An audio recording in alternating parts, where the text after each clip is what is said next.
The Summer of the Beautiful White Horse by William Sarwin.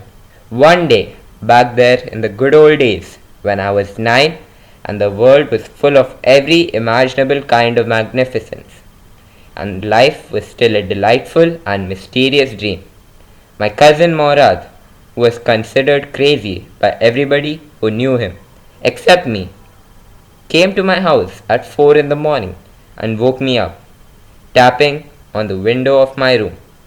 "Aram," he said. I jumped out of bed and looked out of the window. I couldn't believe what I saw.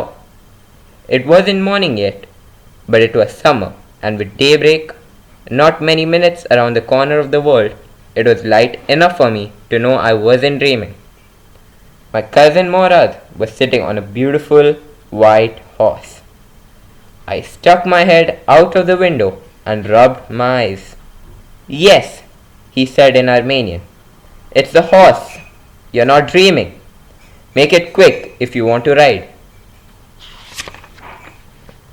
I knew my cousin Morad enjoyed being alive more than anybody else who had ever fallen into the world by mistake.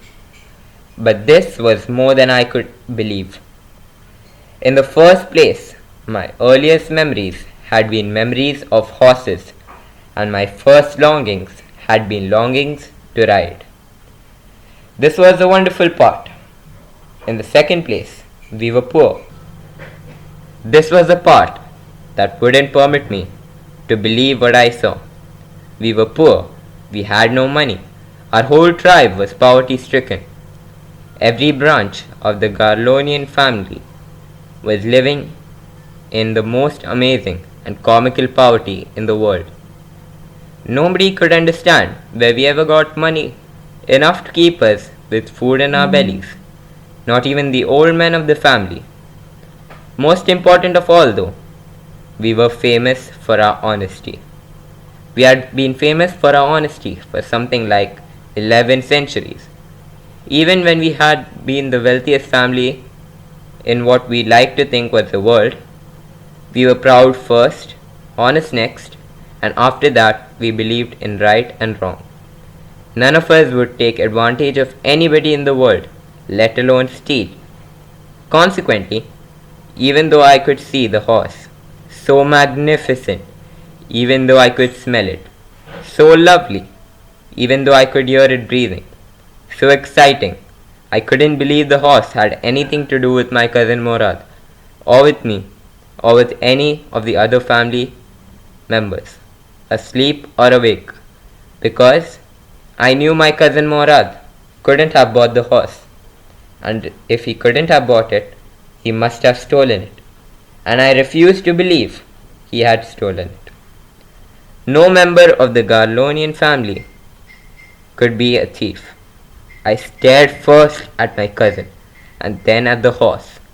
There was a pious stillness and humor in each of them, which, on the other hand, delighted me, and on the other, frightened me. "Morad," I said, "where did you steal this horse?" "Leap out of the window," he said, "if you want to ride." It was true. Then. It was true. Then. He had stolen the horse. There was no question about it. He had come to invite me to ride or not, as I chose. Well, it seemed to me stealing a horse for a ride was not the same thing as stealing something else, such as money. For all I knew, maybe it wasn't stealing at all. If you were crazy about horses the way my cousin Morad and I were, it wasn't stealing. It wouldn't become stealing until we offered to sell the horse, which of course I knew we never would do. "Let me put on some clothes," I said. "All right," he said, "but hurry." I leaped onto my clothes. I jumped down to the yard from the window and leaped up onto the horse behind my cousin Morad. That year, we lived at the edge of town on Walnut Avenue. Beyond our house was the country, vineyards, orchards, irrigation ditches, and country roads. In less than 3 minutes, we were on Olive Avenue, and then the horse began to trot. The air was new, and lovely to breathe. The feel of the horse running was wonderful. My cousin Morad, who was considered one of the craziest members of our family, began to sing. I mean, he began to roar. Every family has a crazy streak in it somewhere, and my cousin Morad was considered the natural descendant of the crazy streak in our tribe. Before him was our uncle Khosrove, an enormous man with a powerful head of black hair and the largest moustache in the Sanjokin Valley. A man so furious in temper, so irritable, so impatient that he stopped anyone from talking by roaring. It is no harm, pay no attention to it. That was all. No matter what anyone, that was all. No matter what anybody happened to be talking about. Once it was his own son, Arak, running 8 blocks to the barber shop where his father. Nah. That was all. Nah, fam. That was all. No matter what anybody happened to be talking about. Once it was his own son, Arak, running 8 blocks to the barber shop where his father was having his mustache trimmed to tell him their house was on fire. This man, Khosrove, sat up in the chair and roared, "It is no harm. Pay no attention to it." The barber said, "But the boy says your house is on fire." So Khosrove roared, "Enough! It is no harm, I say." My cousin Morad was considered the natural descendant of this man. Although Morad's father was Zora, who was practical and nothing else. That's how it was in our tribe. A man could be the father of his son's flesh, but that did not mean that he was also the father of his spirit. The distribution of the various kinds of spirit of our tribe had been from the beginning capricious and vagrant. We rode, and my cousin Morad sang. For all anybody knew we were still in the country, we rode, and my cousin Morad sang. For all anybody knew, we were still in the old country, where at least according to some of our neighbors we belonged. We let the horse run as long as it felt like running. At last, my cousin Morad said, "Get down, I want to ride alone." "Will you let me ride alone?" I asked. "That is up to the horse," my cousin said. "Get down." "The horse will let me ride," I said. "We shall see," he said. "Don't forget that I have a way with horse." "Well," I said, "anyway, you have with a horse, I have also." "For the sake of your safety," he said. "Let us hope so." "Get down, alright," I said. "But remember, you've got to let me try to ride alone." I got down and my cousin Morad kicked his heels into the horse and shouted, "Wazire! Run!" The horse stood on its hind legs, snorted, and burst into furious speed. That was the loveliest thing I had ever seen. My cousin Morad raced the horse across a field of dry grass of an irrigation ditch, crossed the ditch on the horse, and 5 minutes later returned, dripping wet. The sun was coming up.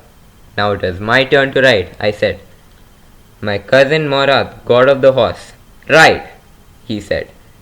I leaped to the back of the horse, and for a moment knew the most awful fear imaginable. The horse did not move.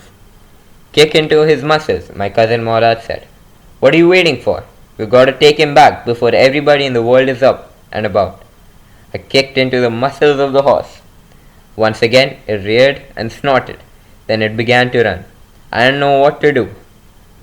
Instead of running across the field to the irrigation ditch, the horse ran down the road to the vineyard of Dikran Halabin, where it began to leap over vines. The horse leaped over 7 vines before I fell. Then it continued running.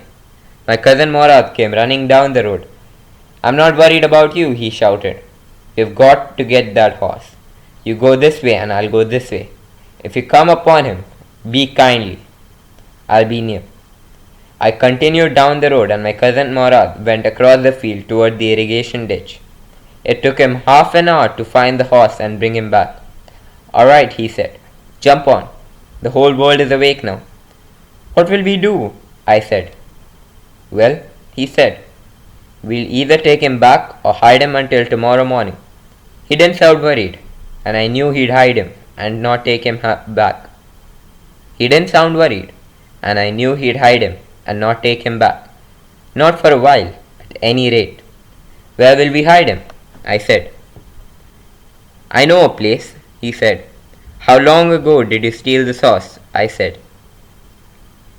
It suddenly dawned on me that he had been taking these early morning rides for some time, and had come for this morning only because he knew how much I longed to ride. Who said anything about stealing a horse? He said. Anyhow, I said. How long did you begin riding every morning?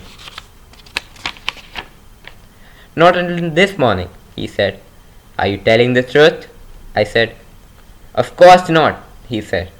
But if we are found out, that's what you're to say. I don't want both of us to be liars. All you know is that we started riding this morning. Alright, I said. He walked the horse quietly to the barn of a deserted vineyard, which at one time had been the pride of a farmer named Fitwagen. There were some oats and dry alfalfa in the barn. We began walking home. It wasn't easy, he said, to get the horse to behave so nicely.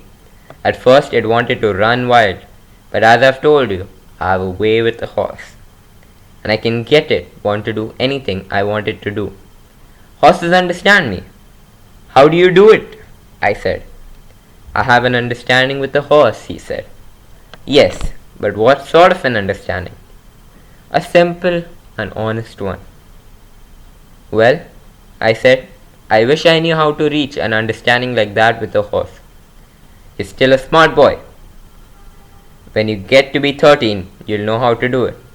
I went home and ate a hearty breakfast.